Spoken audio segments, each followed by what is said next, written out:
Shalom saudaraku yang terkasih di dalam nama Tuhan Yesus Kristus. Selamat pagi, salam sejahtera untuk kita semuanya. Saya Ardi, menyambut Anda di dalam renungan Kristen Saudara Rohani. Selamat datang kembali di dalam renungan dan siraman rohani pagi hari ini. Harapan kami, semoga saudara yang terkasih dalam keadaan sehat selalu. Kiranya damai dan sukacita Roh Kudus melimpah dan tercurah di dalam hati dan pikiran saudara saat ini. Sebelum kita mulai renungan kita pada pagi ini, marilah kita bersama-sama berdoa. Selamat pagi Allah Bapa di surga, Allah yang Maha Pengasih dan Maha Baik. Terima kasih untuk penjagaan-Mu semalaman sehingga kami bisa tidur dengan nyenyak. Terima kasih untuk pagi yang indah yang Tuhan sediakan untuk kami. Tuhan, kami mau berdoa untuk sahabat, keluarga, dan rekan kami yang sedang sakit. Kiranya Tuhan berkenan untuk menjamah, Tuhan berkenan untuk menyembuhkan segala penyakit yang ada di dalam dirinya. Bagi sahabat pendengar kami yang sedang sakit, berkati juga obat yang dikonsumsi, dokter, perawat, serta keluarga yang mendampingi, biar mereka bisa menjalankan perannya dengan baik dan saudara kami bisa sembuh dan beraktivitas seperti sedia kala. Tuhan, pada hari ini, kami anak-anak-Mu akan melakukan berbagai aktivitas. Kami akan bekerja dan menjalankan tanggung jawab kami, kiranya Kau yang mampukan. Kami serahkan seluruh rencana dan agenda hari ini ke dalam tangan Tuhan. Biar Tuhan yang berkarya dan biarkan semua rencana sesuai dengan kehendak-Mu ya Tuhan Yesus yang baik. Ampuni dosa dan kesalahan kami Tuhan. Jadikan kami pribadi yang lebih baik setiap harinya. Terima kasih karena telah membolehkanku untuk kembali menghirup udara segar di pagi hari ini. Menikmati seluruh anugerah yang telah Engkau berikan kepadaku. Ajar kami menjadi pribadi yang lebih baik. Itu semua karena kebaikan dan curahan kasih yang nyata dari Engkau di kehidupanku. Haleluya! Dalam nama Tuhan Yesus, aku sudah berdoa. Amin. Sahabat pendengar saudara rohani, pembacaan ayat emas Alkitab renungan kita hari ini terambil dari kitab 2 Tawari 16 ayat 1 sampai dengan ayat 9. Pada tahun ke-36 pemerintahan Asa majulah Baesa, Raja Israel, hendak berperang melawan Yehuda. Ia memperkuat Rama dengan maksud mencegah lalu lintas kepada Asa, Raja Yehuda. Lalu Asa mengeluarkan emas dan perak dari perbendaharaan rumah Tuhan dan dari perbendaharaan rumah raja dan mengirimnya kepada Ben-Hadad, Raja Aram yang diam di Damsyik dengan pesan, "Ada perjanjian antara aku dan engkau, antara ayahku dan ayahmu. Ini kukirim emas dan perak kepadamu. Marilah, batalkanlah perjanjianmu dengan Baesa, Raja Israel, supaya ia undur daripadaku." Lalu Ben-Hadad mendengarkan permintaan Raja Asa. Ia menyuruh panglima-panglimanya menyerang kota-kota Israel, dan mereka memukul kalah Iyon, dan Abel-Maim dan segala tempat perbekalan kota-kota di Naftali. Segera sesudah Baesa mendengar hal itu, ia berhenti memperkuat Rama, ia menghentikan usahanya itu. Tetapi Raja Asa mengerahkan segenap orang Yehuda, yang harus mengangkat batu dan kayu yang dipergunakan Baesa untuk memperkuat Rama itu. Ia mempergunakannya untuk memperkuat Geba dan Misfa. Pada waktu itu datanglah Hanani, pelihat itu, kepada Asa, Raja Yehuda, katanya kepadanya, "Karena engkau bersandar kepada Raja Aram dan tidak bersandar kepada Tuhan Allahmu, oleh karena itu terluputlah tentara Raja Aram dari tanganmu. Bukankah tentara orang Etiopia dan Libya besar jumlahnya? Kereta dan orang berkudanya sangat banyak, namun Tuhan telah menyerahkan mereka ke dalam tanganmu, karena engkau bersandar kepadanya. Karena mata Tuhan menjelajah seluruh bumi untuk melimpahkan kekuatannya kepada mereka yang bersungguh hati terhadap Dia. Dalam hal ini engkau telah berlaku bodoh. Oleh sebab itu mulai sekarang ini engkau akan mengalami peperangan. Ayat renungan kita pada pagi hari ini terambil dari kitab 2 Tawari 16 ayat 1 sampai dengan ayat 9. Inti dari ayat emas renungan kita adalah menjaga ketajaman rohani kita. Mari kita mulai renungan pagi kita. Kata-kata bijak yang dapat kita petik adalah: mata Tuhan menjelajah seluruh bumi untuk melimpahkan kekuatannya kepada mereka yang bersungguh hati terhadap Dia. Renungan kita pada hari ini ditulis dan disusun oleh Wike Whitmer. Mari kita mulai kisah inspiratif. Film-film Rocky mengisahkan seorang petinju yang tidak berpengalaman tetapi pantang menyerah. Berkat kegigihannya, ia berhasil mengatasi berbagai rintangan yang sangat sulit dan meraih sabuk juara kelas berat. Namun, dalam Rocky 3, dikisahkan bagaimana Rocky yang sudah sukses menjadi silau dengan pencapaiannya sendiri. Pekerjaan mengisi iklan televisi mengganggu jadwal latihannya. Sang juara itu pun jadi lembek, hingga ia dipukul oleh seorang penantang. Sisa film tersebut kemudian memperlihatkan upaya Rocky untuk mendapatkan kembali ketajamannya dalam bertarung. Raja Asa dari Yehuda telah kehilangan ketajaman rohaninya. Padahal di awal pemerintahannya, ia pernah mengandalkan Allah dalam menghadapi tantangan yang besar. Ketika bangsa Etiopia yang perkasa ingin memerangi mereka, Asa berdoa, "Tolonglah kami ya Tuhan, Allah kami, karena kepadamulah kami bersandar dan dengan nama-Mu kami maju melawan pasukan yang besar jumlahnya ini." Allah menjawab doanya, dan pasukan Yehuda pun mengalahkan serta mencerai beraikan musuhnya. Bertahun-tahun kemudian, kerajaan Yehuda kembali mendapat ancaman. Namun, kali ini, alih-alih meminta pertolongan Allah, Asa yang lengah justru meminta bantuan kepada Raja Aram.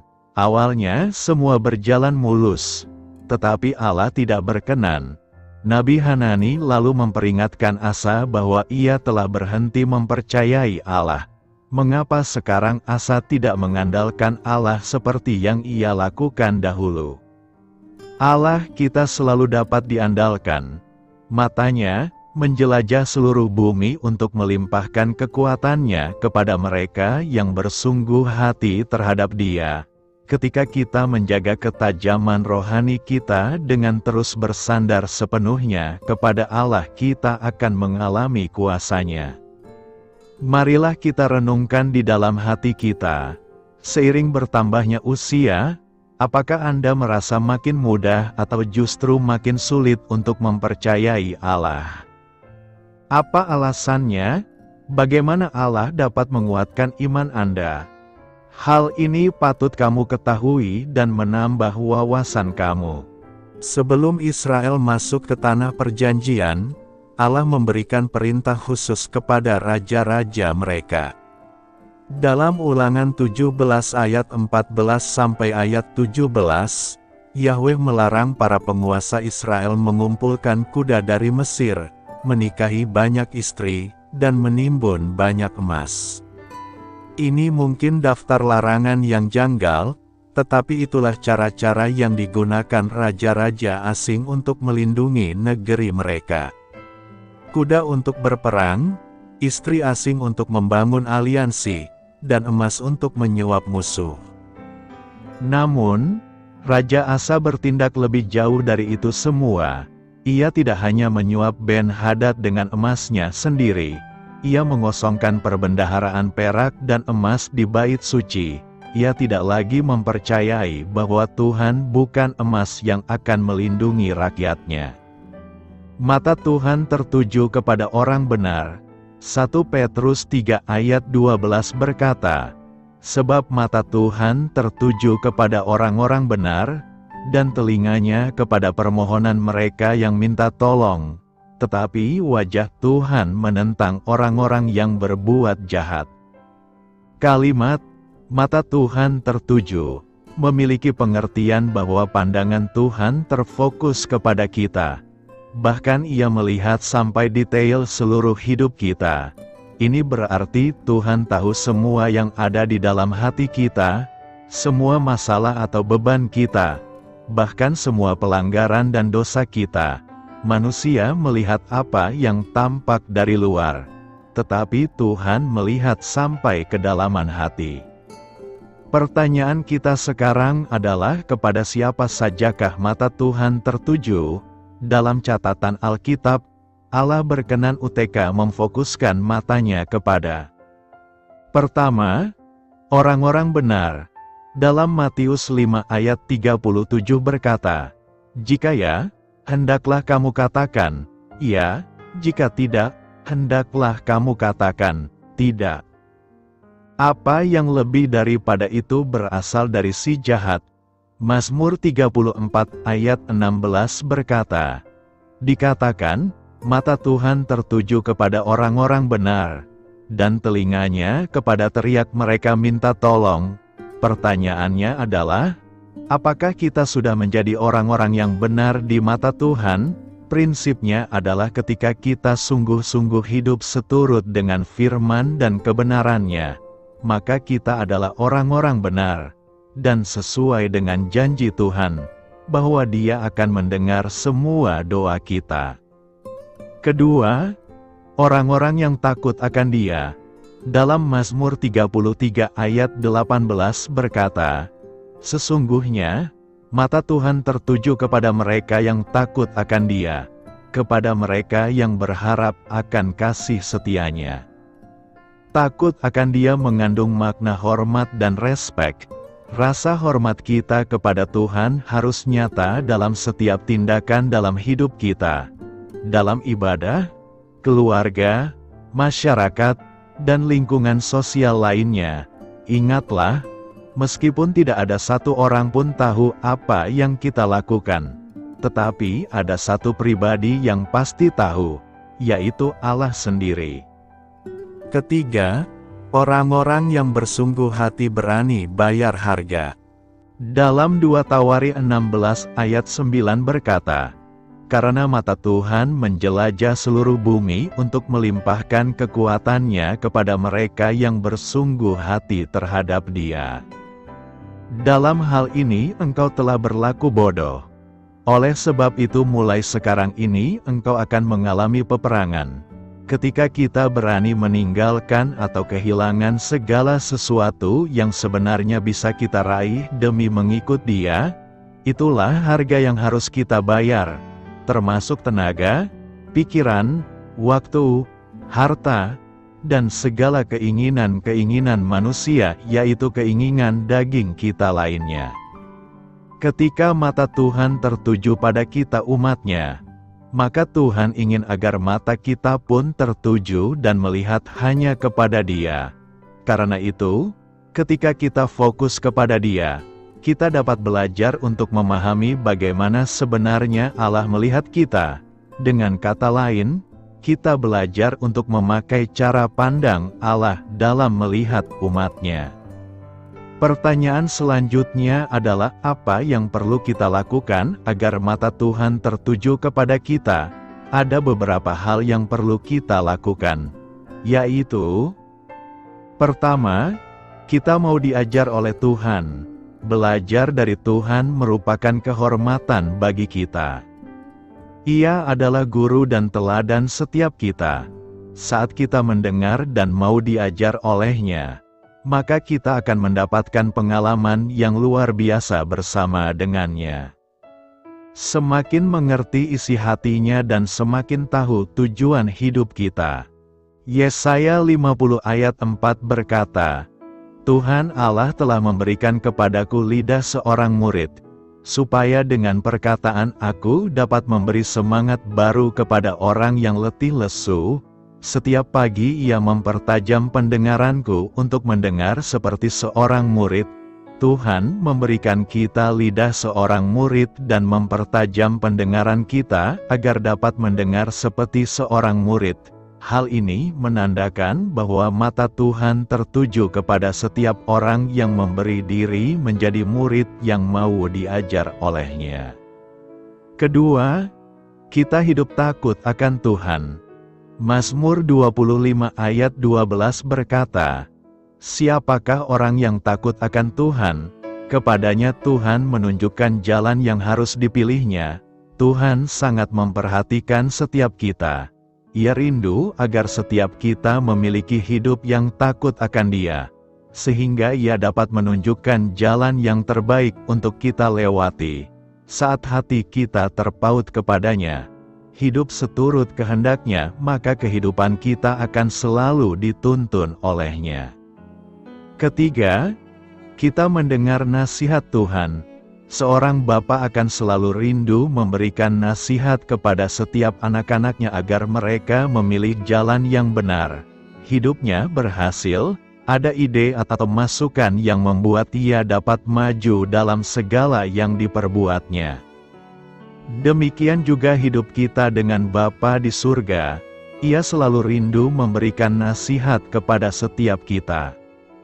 Ia rindu hidup kita berhasil sampai masuk dalam garis akhir dan mendapatkan mahkota kehidupan. Mazmur 16 ayat 7 berkata, Aku memuji Tuhan, yang telah memberi nasihat kepadaku. Ya, pada waktu malam hati nuraniku mengajari aku. Saat kita mau agar mata Tuhan tertuju pada kita, maka dengarlah nasihat-nasihat firman-Nya. Lakukanlah dan bersyukurlah, karena segala firman yang Tuhan sampaikan pada setiap kita akan terjadi sesuai iman kita, dan tidak akan kembali sia-sia. Karena itu, berbahagialah karena mata Tuhan tertuju kepada kita. Selamat memulai karya dalam minggu ini, bersyukur kepada Tuhan karena kasih setia-Nya. Mazmur 107 ayat 3 dan ayat 8 berkata, Yang dikumpulkannya dari negeri-negeri, dari timur dan dari barat, dari utara dan dari selatan, biarlah mereka bersyukur kepada Tuhan karena kasih setia-Nya, karena perbuatan-perbuatannya yang ajaib terhadap anak-anak manusia. Pemazmur mengajak umat tebusan untuk bersama-sama bersyukur kepada Tuhan, karena Allah telah menebus umat-Nya dari kematian. Mazmur 107 ini adalah sebuah nyanyian yang berupaya mengoreksi pemikiran orang yang enggan bersyukur. Sang pemazmur banyak yang menganggapnya sebagai Raja Daud sampai 4 kali menegur hati orang-orang yang telah dingin dan enggan berterima kasih. Biarlah mereka bersyukur kepada Tuhan karena kasih setia-Nya, karena perbuatan-perbuatannya yang ajaib terhadap anak-anak manusia. Bahkan dalam masa-masa tersulit sekalipun, kita punya banyak alasan untuk bersyukur. Kiranya kita belajar bersyukur kepada Allah atas kebaikan-Nya bagi kita. Mazmur ini merupakan nyanyian syukur umat Israel yang mengalami kasih setia Allah, yang diterima melalui karya penebusan Allah dalam hidup mereka. Penebusan Allah dialami umat tidak hanya dari kungkungan problem kehidupan sosial jasmani umat, namun juga kungkungan problem kehidupan rohani umat. Misalnya, terkait dengan problem kehidupan sosial jasmani, lazim pada masa itu, ketika umat jatuh miskin dan harus menjual sebagian tanahnya, pertolongan Allah dirasakan melalui kerabatnya yang mau menebus tanah yang dijual tersebut dan diberikan kembali kepadanya. Kebaikan hati kerabatnya ini disyukuri sebagai wujud kasih setia Allah yang menolong mereka. Terkait problem kehidupan rohani, umat sering merasakan dirinya sebagai kafilah jiwa, pengembara di padang pasir yang merasakan lapar dan haus jiwanya. Namun pada akhirnya jiwa yang haus dan lapar ini dipuaskan oleh Allah, yang berkenan menunjukkan jalan yang lurus dan benar hingga sampai tujuan. Melalui mazmur ini, kesetiaan Allah dihayati, dirasakan, dan dialami oleh umat. Umat menyadari, kasih setia Allah bersifat permanen, bukan temporer. Kasih setianya tetap, bukan sementara. Kasih-Nya begitu dalam dan bertahan lama, bukan dangkal dan cepat berlalu. Kasih setia Allah semacam inilah yang pada akhirnya menjadi sumber kehidupan umat untuk mengembangkan kesetiaan mereka dalam beragam kehidupan yang dialami. Ketika Allah merelasikan, mengkoneksikan dirinya dalam sebuah kesetiaan yang permanen dengan umatnya, umat semestinya tidak membalasnya dengan kesetiaan yang temporer. Kesetiaan kita pada Allah janganlah menjadi kesetiaan jangka pendek, melainkan tetap mewujud dalam kesetiaan jangka panjang. Bersyukur berasal dari kata dasar syukur.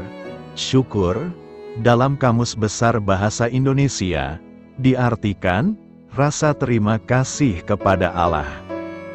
Sedangkan mensyukuri berarti mengucapkan terima kasih kepada Allah. Bersyukur artinya berterima kasih atau mengucapkan syukur.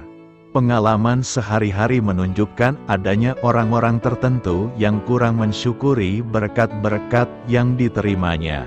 Di antara mereka, orang-orang yang kurang bersyukur itu, ada yang hanyut dalam kekecewaan yang sangat dalam.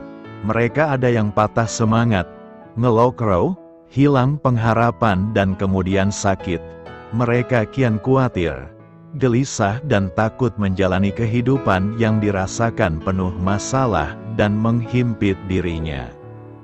Mengapa seseorang kurang mensyukuri berkat-berkat yang sudah diterimanya? Secara kedagingan dan keduniawian, seseorang kurang bersyukur karena 1. Kurang membiasakan diri untuk bersyukur atau berterima kasih. 2. Kurang memahami kasih setianya. 3. Kurang memahami kedahsyatan dan keajaiban perbuatannya. 4. Serakah. 5. Tertekan dan gelisah. 6. Tidak menuruti kata hati. Dan 7. Hanyut dalam keinginan duniawinya. Sementara itu, banyak orang percaya, termasuk kita, yang selalu bersyukur.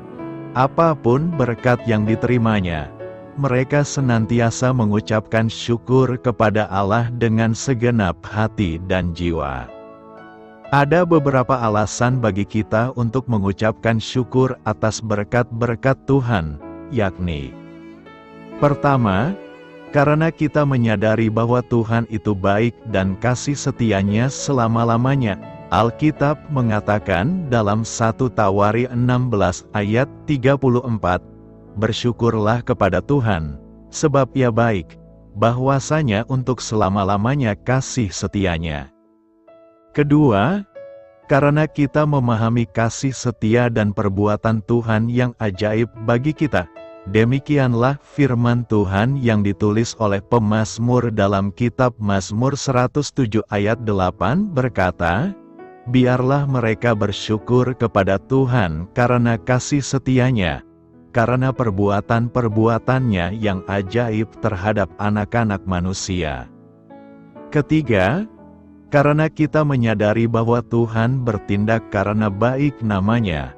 Firman Tuhan mengatakan dalam kitab Mazmur 52 ayat 9 berkata, "Aku hendak bersyukur kepadamu selama-lamanya, sebab Engkaulah yang bertindak, karena namamu baik. Aku hendak memasyurkannya di depan orang-orang yang Kau kasihi." Keempat, karena kejadian yang dialami dahsyat dan ajaib, Alkitab mengatakan dalam kitab Mazmur 139 ayat 14 berkata, Aku bersyukur kepadamu oleh karena kejadianku dahsyat dan ajaib. Ajaib apa yang kau buat, dan jiwaku benar-benar menyadarinya. Karena itu, teruslah bersyukur kepada Tuhan atas segala kebaikan-Nya yang telah kita rasakan dan nikmati. Bernyanyilah bagi Tuhan hai segenap bumi. Nyanyian adalah salah satu anugerah dari Tuhan dalam hidup orang Kristen, karena nyanyian dapat menenangkan hati kita yang sedang gundah atau galau. Kata orang muda saat ini, nyanyian dapat memotivasi kita untuk hidup bagi Kristus, dan melalui nyanyian kita dapat mengangkat hati dalam pujian kepada Tuhan. Tanpa nyanyian, bagaikan makan nasi tanpa garam. Mungkin hampir untuk semua orang nyanyian sudah menjadi kebutuhan hidup. Lebih tepatnya nyanyian menjadikan hidup lebih berwarna dengan alunan nada-nadanya, mulai bernyanyi dengan tempo cepat sampai syahdu atau pelan.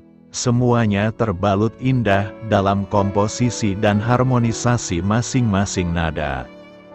Sebuah legenda Yahudi kuno mengisahkan bahwa setelah menciptakan dunia, Allah memanggil para malaikat dan menanyakan pendapat mereka.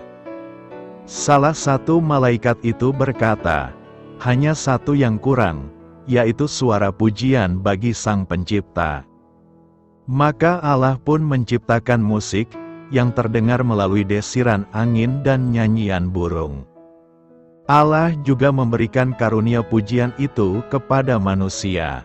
Dan di sepanjang masa, musik telah memberkati begitu banyak orang. Nyanyian pujian kepada Allah berguna untuk memuliakan Tuhan, memperhalus akal budi manusia dalam Kristus, dan membawa sukacita bagi kita yang bernyanyi. Bahkan kalau kita baca kitab Wahyu, dalam penglihatan dan pendengaran Yohanes, ia menyaksikan bagaimana kegiatan di sorga, yaitu anak domba Allah berdiri di depan pintu tahtanya, dan ia mendengar suara seperti bunyi pemain-pemain kecapi yang memetik kecapinya. Mereka menyanyikan suatu nyanyian baru. Umat Allah di sorga sedang beribadah, dan ternyata ibadah di sorga bukan ditandai oleh khotbah, melainkan oleh musik yang agung dan hikmat. Di sepanjang kitab suci, umat Allah bahkan diperintahkan untuk mengangkat suara dan menyanyikan puji-pujian baginya. Bermazmurlah bagi Tuhan, sebab perbuatannya mulia. Ia memberikan nyanyian baru dalam mulutku untuk memuji Allah kita. Banyak orang akan melihatnya dan menjadi takut, lalu percaya kepada Tuhan. Nyanyian kita tidak hanya menguatkan diri kita sendiri, tetapi juga mereka yang mendengarnya. Nyanyian di ibadah bukanlah menyanyi sendiri, melainkan menyanyi bersama dengan para malaikat di sorga. Dalam ibadah langit dan bumi bertemu, dalam bernyanyi sorga dan dunia menyatu. Pengikut anak domba Allah di sorga dan di dunia bersama-sama menyanyi untuk Allah secara khusyuk dan hikmat, menyanyi untuk memuliakan Allah, memperhalus akal budi manusia dalam Kristus, dan membawa sukacita bagi kita yang bernyanyi. Oleh karena itu, nyanyian atau lagu puji-pujian adalah bagian yang tidak terpisahkan dari kehidupan kekristenan atau gereja. Bahkan orang banyak menganggap bahwa lagu atau nyanyian pujian itu sudah menjadi cap, label, atau ciri khas gereja atau orang-orang Kristen. Di mana ada gereja, bahkan orang-orang Kristen, di situ ada nyanyian. Di mana banyak nyanyian, pasti di sana ada orang-orang Kristen. Sehingga tidak heran, di tempat orang yang berduka di rumah duka saat ada orang meninggal, orang Kristen pun bernyanyi. Santo Agustinus pernah mengatakan, "Cui bene cantat bis orat", artinya siapa bernyanyi dengan baik sama dengan berdoa 2 kali. Tentunya dengan perkataan ini kita akan semakin semangat untuk bernyanyi lebih baik lagi. Kitab I-Tawarikh menceritakan kembali kisah mengenai Raja Daud, diceritakan dengan lebih memperlihatkan kekuatan dan kecakapan Daud daripada kelemahannya. Kepercayaan dan kesetiaan Daud kepada Allah ditampilkan sebagai teladan bagi para pemimpin Israel. Setelah Allah memilih Daud dan keturunannya untuk memimpin Israel dan mendirikan Bait Allah, Daud digambarkan sebagai orang yang menjadikan negeri Israel aman sentosa. Daud menemukan tempat di mana Bait Allah harus didirikan. Ia merencanakan pembangunan Bait Allah dan mengatur peribadatan. Kegagalan memindahkan tabut Allah yang berakhir dengan tewasnya Uzza menyadarkan Raja Daud bahwa hidup ini harus dijalani dengan mengikuti aturan-aturan yang telah ditetapkan Allah, di mana tidak seorang pun diperbolehkan menyentuh tabut Allah dan hanya orang Lewi yang diperbolehkan mengangkat tabut itu. Mengingat bahwa memindahkan tabut Allah harus dilakukan berdasarkan aturan-aturan hukum Taurat secara cermat dan bahwa pemindahan ini telah memakan korban jiwa, maka keberhasilan memindahkan tabut Allah itu membangkitkan rasa syukur di hati Raja Daud, sehingga ia mengungkapkan rasa syukurnya dengan membentuk paduan suara pertama yang beranggotakan Asaf dan kelompoknya. Raja Daud meminta Asaf dan saudara-saudaranya untuk bernyanyi menyanyikan lagu pujian kepada Tuhan. Perikop khotbah saat ini adalah bahagian dari nyanyian pujian Daud kepada Allah ketika membawa tabut perjanjian ke Yerusalem. Umat mengakui bahwa Tuhan itu Raja atas segala bangsa dan segenap alam semesta. Karena itu, Daud mengajak semua umat dan segenap bumi untuk menyanyikan pujian kepada Tuhan dan menceritakan kemuliaan-Nya. Maka yang memotivasi Daud mengajak umat Israel menyanyikan pujian kepada Tuhan dan menceritakan perbuatannya yang ajaib adalah: pertama, Tuhan lebih dahsyat dari segala Allah, dan Ia adalah yang menjadikan langit. Tuhan bukan saja pencipta langit dan bumi, tetapi Ia adalah penyelamat umat-Nya. Daud memuji Allah karena ia melihat apa yang Allah kerjakan dalam kehidupan umat-Nya, menggenapi janji-Nya. Ia memuji Allah sebagai pencipta yang kemudian juga memutuskan untuk menyelamatkan umat-Nya. Sebagai respon sukacita Daud, maka Daud mempersembahkan korban bakaran dan korban keselamatan di hadapan Allah. Daud juga membentuk paduan suara yang akan menyanyikan syukur dan puji-pujian yang diiringi dengan gambus, kecapi, ceracap dan meniup nafiri. Tuhan yang mereka puji adalah pencipta dan pemilik langit dan bumi. Ia begitu berkuasa. Tidak ada satupun yang bisa menghalangi kuasa-Nya. Kedua, keagungan dan semarak ada di hadapan-Nya, menyatakan bahwa Tuhan yang mereka sembah sangat agung. Kekuatan dan sukacita ada di tempat-Nya. Jika kita mengaku bahwa Tuhan itu agung dan besar, maka kita harus menyanyikan syukur dan beribadah kepada-Nya. Kita bernyanyi, bermazmur, dan bersyukur kepada Tuhan yang Maha Kuasa. Kepada-Nya kemuliaan dan kekuatan. Sudah sepantasnya kita tidak boleh berdiam diri lagi karena telah menyaksikan karya Tuhan Allah yang Maha Agung. Tindakan dan perbuatan Tuhan yang besar itu menjadi bukti Dia berkuasa dan Maha Agung. Tidak ada sesuatu di dunia ini yang dapat menandingi Dia. Berita tentang kemuliaan Tuhan yang memberikan sukacita buat semua orang dapat diungkapkan melalui pujian kepada Tuhan. Selain dari hal tersebut di atas, dari pengalaman hidup seseorang mendorong untuk menyaksikan perbuatan Allah yang dahsyat yang dapat diungkapkan dari nyanyian dan gaya hidupnya. Seperti yang diungkapkan dari teks khotbah 1 Tawari 16 ayat 23 sampai ayat 28 sebagai bentuk nyanyian pujian kepada Tuhan. Ada banyak cara orang beriman bisa merasakan keagungan Tuhan. Salah satunya melalui keindahan alam. Alam yang indah dan teratur menunjukkan keagungan Sang Pencipta. Perbuatan Tuhan yang ajaib dan keagungannya mendorong Daud bernyanyi memuji kebesaran Allah. Bahkan Daud mengajak umat Israel dan segenap bumi untuk bernyanyi bagi Tuhan. Demikian juga kita, tak terhitung banyaknya pertolongan dan kemurahan Allah atas kehidupan kita umatnya. Maka sudah sepantaskan kita bersyukur dan menyanyikan pujian kepada Tuhan. Banyak cara kita untuk memuji Tuhan, namun yang paling penting diperhatikan adalah bahwa pujian haruslah benar-benar dipersiapkan. Pujian tidak hanya sekedar melalui irama musik dan gerakan tarian, tetapi jauh lebih penting adalah jika seluruh hidup yang berarti mencakup hati, pikiran, roh dan seluruh perbuatan memuji Allah. Oleh karena itu, selagi nafas dikandung badan, pujian harus terus mengalir untuk menyanyikan keagungan dan kebesaran Tuhan sebagai tanda rasa syukur dan terima kasih kita. Ringkasan Kitab 2 Tawarikh. Kitab 2 Tawarikh tidak secara spesifik menyebutkan nama penulisnya. Menurut tradisi, 1 dan 2 Tawarikh ditulis oleh Ezra.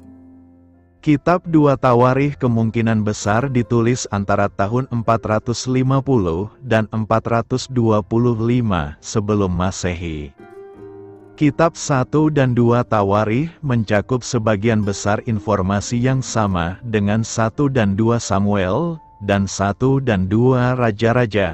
Kitab 1 dan 2 Tawarikh lebih fokus pada aspek imamat pada periode waktu tersebut. Kitab 2 Tawarikh pada hakikat merupakan evaluasi terhadap sejarah keagamaan bangsa. 2 Tawarikh 2 ayat 1 berkata, Salomo memerintahkan untuk membangun sebuah kuil bagi nama Tuhan dan sebuah istana kerajaan untuk dirinya sendiri. 2 Tawarikh 29 ayat 1 sampai ayat 3 berkata, Hizkia berumur 25 tahun ketika ia menjadi raja, dan ia memerintah di Yerusalem 29 tahun. Nama ibunya adalah Abia binti Zaharia. Ia melakukan apa yang benar di mata rakyatnya, Tuhan, seperti yang dilakukan Daud, ayahnya. Pada bulan pertama tahun pertama pemerintahannya, ia membuka pintu-pintu bait Tuhan dan memperbaikinya. 2 Tawarikh 36 ayat 14 berkata, Demikianlah semua pemimpin imam dan rakyat semakin tidak setia, mengikuti segala kekejian bangsa-bangsa dan menajiskan bait Tuhan yang telah dikuduskannya di Yerusalem. 2 Tawarikh 36 ayat 23 berkata, Beginilah firman Cirus, Raja Persia, Tuhan, Allah semesta langit, telah memberikan kepadaku semua kerajaan di bumi dan Dia telah menetapkan aku untuk membangun sebuah kuil baginya di Yerusalem di Yehuda. Siapapun di antara umatnya di antara kamu semoga Tuhan, Allahnya, menyertai dia, dan biarkan dia pergi. Kitab 2 Tawarikh mencatat sejarah kerajaan Yehuda Selatan, dari masa pemerintahan Salomo hingga akhir dari pengasingan di Babilonia. Kemunduran Yehuda memang mengecewakan, namun penekanan diberikan pada para reformis rohani yang dengan penuh semangat berupaya mengembalikan umatnya kepada Tuhan.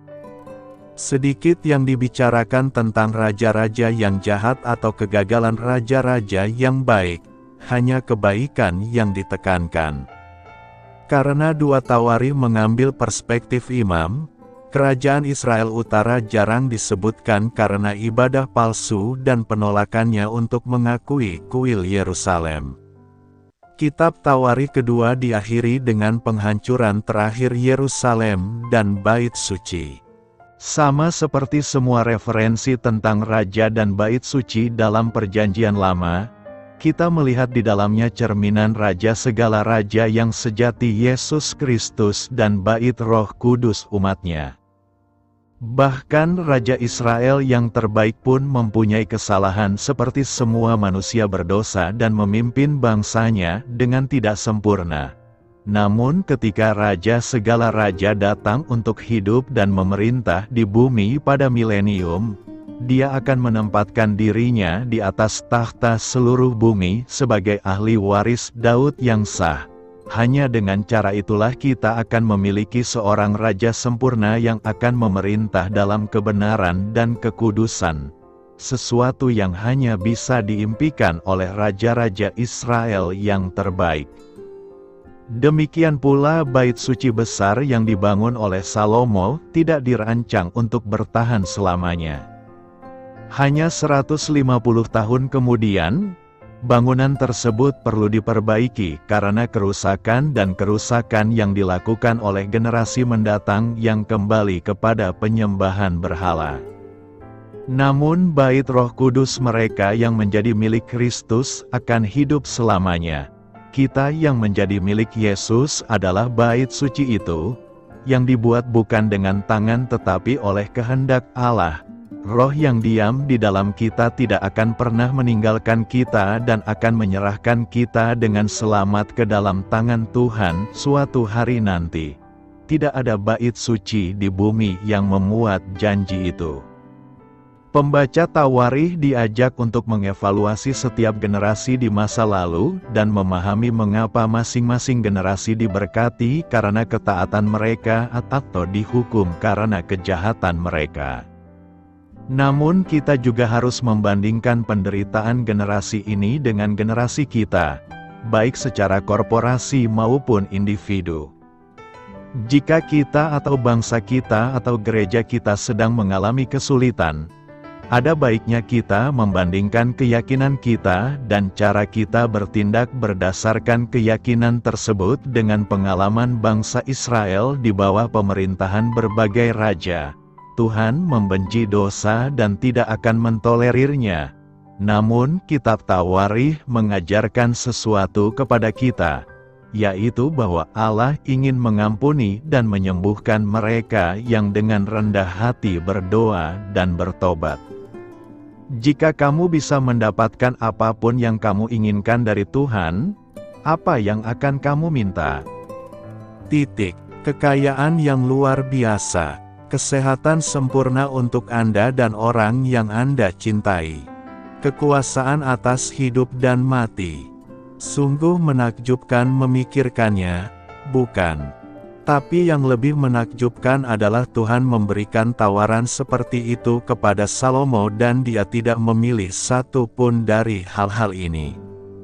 Yang dimintanya adalah hikmah dan ilmu agar dapat menyelesaikan tugas yang diberikan Tuhan kepadanya dan dapat melaksanakannya dengan baik.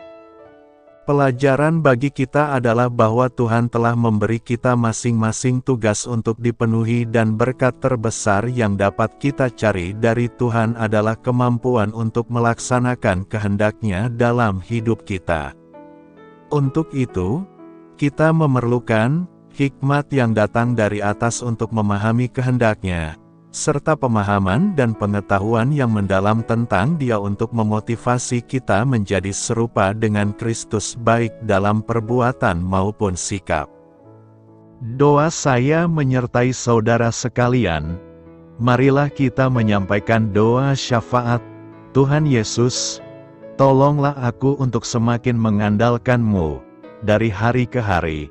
Amin. Sampaikan harapan dan permintaan saudara kepada Tuhan.